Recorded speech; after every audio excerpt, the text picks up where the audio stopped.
Hello tout le monde, aujourd'hui je vous propose un nouveau tutoriel spécial 100% drugstore, donc pour les petits budgets, j'espère que ça vous fera plaisir. J'ai fait de mon mieux et j'ai décidé de recréer un look plutôt pour le soir, un truc assez glamour, avec quelques paillettes, mais le tout facile à porter, donc vous pouvez switcher avec le rouge à lèvres de votre choix. Je vous montre ce que j'ai fait. Comme toujours, je commence par appliquer la base et pour changer, j'ai choisi celle-ci de numéro 7 qui est une marque anglaise que vous pouvez retrouver chez Boots. Donc toutes les infos seront sous la vidéo comme d'hab. Et c'est une base qui est très sympa parce que de par sa couleur rosée, comme vous voyez, elle va éclaircir et unifier la paupière. Donc ça, j'aime beaucoup quand elles sont colorées. Ensuite, pour le maquillage des yeux, j'utilise cette jolie palette NYX et je commence avec la couleur un petit peu orangée pêche qui est juste tellement jolie. Trop jolie pour ne pas être utilisée, n'est-ce pas? Donc je la place dans le creux de ma paupière jusque dans mon coin externe en balayant bien vers l'extérieur. Je me munis de la couleur un petit peu plus caramel, toujours de la même palette, et celle-ci je viens la placer principalement dans le coin externe, toujours en créant cette forme un petit peu de V comme vous le voyez, et j'en place également bien dans le coin externe avec un pinceau plat. Je place cette couleur satinée au centre de ma paupière pour la touche lumière. Ça permet d'agrandir un peu le regard. C'est une astuce que je vous conseille vraiment de faire. Si vous avez un fard clair lumineux, de le placer comme ça au centre, ça change absolument tout. En tout cas, moi j'aime beaucoup le faire. Place au fard prune, toujours avec le pinceau plat, que je place bien dans le coin externe et je n'hésite pas à longer tout le long du ras des cils pour flouter un petit peu cette zone là et pour avoir un peu plus de couleur au niveau des ras des cils. Je trouve ça très joli et c'est très facile à faire mais ça prend un tout petit peu plus de temps. Et comme je l'ai dit, je voulais que ce soit un maquillage un petit peu plus glamour, donc de soirée, et forcément il me fallait des paillettes. Donc j'ai opté pour les paillettes bronze de NYX, elles sont tellement belles, donc par contre à appliquer avec un pinceau synthétique d'urgence, hein, comme toutes les paillettes, j'arrive plus à parler aujourd'hui. Et vous pouvez enlever les chutes avec du scotch juste dessous, ou un pinceau, peu importe, ou une lingette. Et je termine avec l'application du liner, donc là j'utilise celui-ci de chez Silk, qui est un noir, extrêmement noir, mais surtout il est mat. Donc si vous préférez une version un petit peu plus glossy, il y en a bien entendu. Moi c'est vrai que, étant donné que la paupière est assez brillante, je voulais contraster avec un liner bien mat.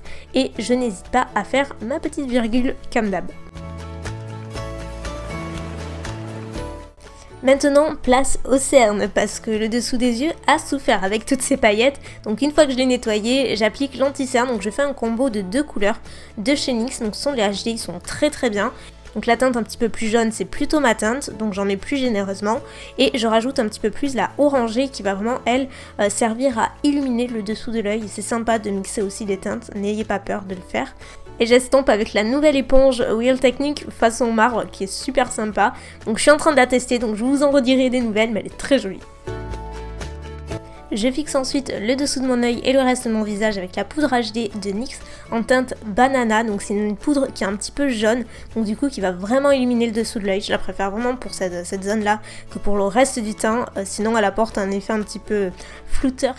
Et pour le ras des cils inférieurs, j'ai choisi ces 2 teintes. Donc je commence avec la version mat, qui est donc une couleur taupe tout à fait classique que je place tout le long du ras des cils inférieurs. Et par-dessus, j'applique le bronze, donc toujours de la palette. Donc ça ajoute un petit peu plus de dimension, de lumière et c'est vraiment le ras des cils, je trouve que c'est très important de le maquiller, surtout dans un maquillage de ce type-là. C'est vraiment ce qui finit le make-up. Et en touche lumière pour le coin interne, j'applique le doré avec le pinceau précision de LF qui est top pour ce genre de zone là et ça apporte toute la lumière nécessaire. Ensuite, ma petite astuce, vous le savez, c'est d'appliquer toujours un crayon noir en muqueuse supérieure, surtout quand on a du liner, ça donne l'illusion de cils plus remplis et surtout ça masque un petit peu l'apparence de la peau qu'on peut avoir et avec le liner c'est pas très joli. Donc appliquez un crayon noir et en muqueuse inférieure j'ai choisi cette teinte bronze des liners rétractables de NYX qui sont super pigmentés et de toute façon du moment que c'est rétractable, moi ça me plaît beaucoup, c'est très pratique. Pour les cils, j'ai décidé de ne pas en appliquer de faux, mais de garder le mascara, donc du coup je voulais un effet un petit peu plus waouh. Donc je commence par la base Big and Loud de NYX, vous savez combien j'adore cette base composée de fibres. Donc j'utilise celui-ci de Soap & Glory et j'étais assez intimidée par la brosse parce qu'elle est assez imposante, mais franchement elle fait des cils assez incroyables, surtout très noirs, sans paquet et franchement pas besoin de faux cils, franchement c'était largement suffisant, même avec un liner ça ressortait hyper bien. Maintenant, place au teint, et laissez-moi vous dire que j'adore ces perles bronzantes de numéro 7. Déjà, c'est une marque que j'aime beaucoup parce que ce sont eux qui font un de mes anti-cernes préférés. Mais alors ça, c'est vachement sympa. Ça donne vraiment un hâle qui est super naturel, hyper joli, ni trop orangé, ni trop froid. Franchement, j'en ai mis du coup un petit peu partout sur mon teint et ça faisait hyper joli. Du coup, c'est pas 100% mat, mais en même temps, c'est pas du tout pailleté, donc c'est top. J'applique ensuite le blush ombré de NYX en teinte numéro 2 qui est un joli petit pêche. Par contre ces blushs là ils sont méga pimentés, donc allez-y doucement si vous les avez, mais ils sont super jolis, mais il faut avoir la main assez légère. Et en highlight, j'utilise toujours le Accord Parfait en teinte dorée de L'Oréal. Côté lèvres, je vous propose deux alternatives.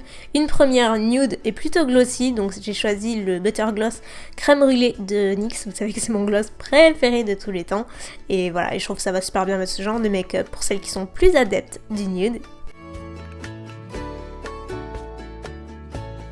Et en touche couleur, j'ai opté pour le Matte Lip de Soap & Glory, qui est une couleur un petit peu magenta, prune, très jolie, donc mat, ou en tout cas semi-mat.